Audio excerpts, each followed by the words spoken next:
In the movie Psycho by Alfred Hitchcock, the story shows essentially a man dealing with two monsters inside of him. Both of the monsters killing in different ways, but essentially for the same reason, which is basically the fear of them losing each other. This leads one to wonder, how can two monsters be inside of one person and kill for the same reason? On the outside, Norman Bates, he does not really seem to be a monster. In the beginning, he shows a lot of interest in Marion Crane and seems to want to explore that interest even further. This interest is really brought to a halt by the inner monster of his mother, which is inside of him, which he created when he killed her and her newfound boyfriend after he feared that he would lose her to him. His mother, inner monster, kills Marion Crane when she feels that Marion is getting too close to Norman or showing too much interest in him. And when he killed his mom, that's how he became a monster. Also, creating a monster himself out of his mother. The switch between the two monsters in the movie that was really evident to me was when Norman went down to the room and he decided to clean up the mess of the murder that his mother committed. While he was down there in the room, he showed sort of a remorse and he felt bad for what happened.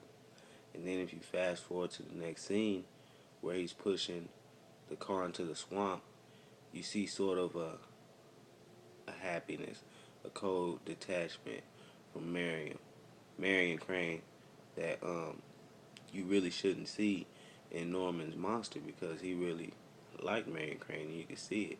And so you could tell that this was just him doing his mother's work.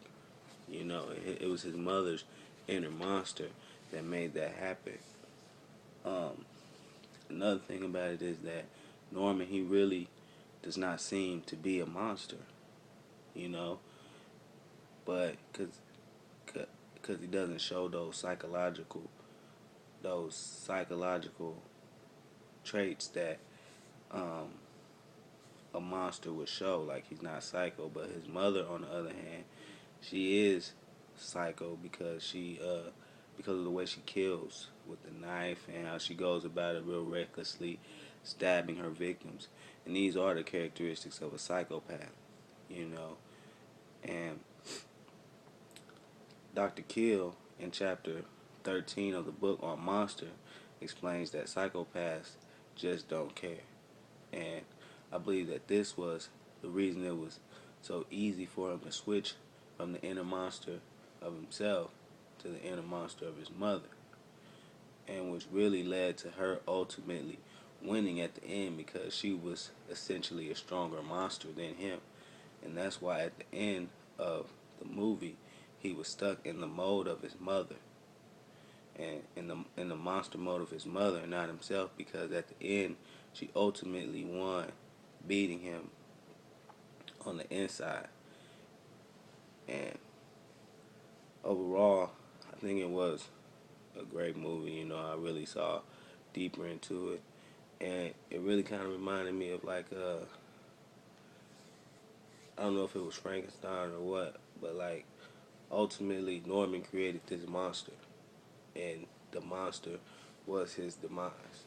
And I thought that was very interesting.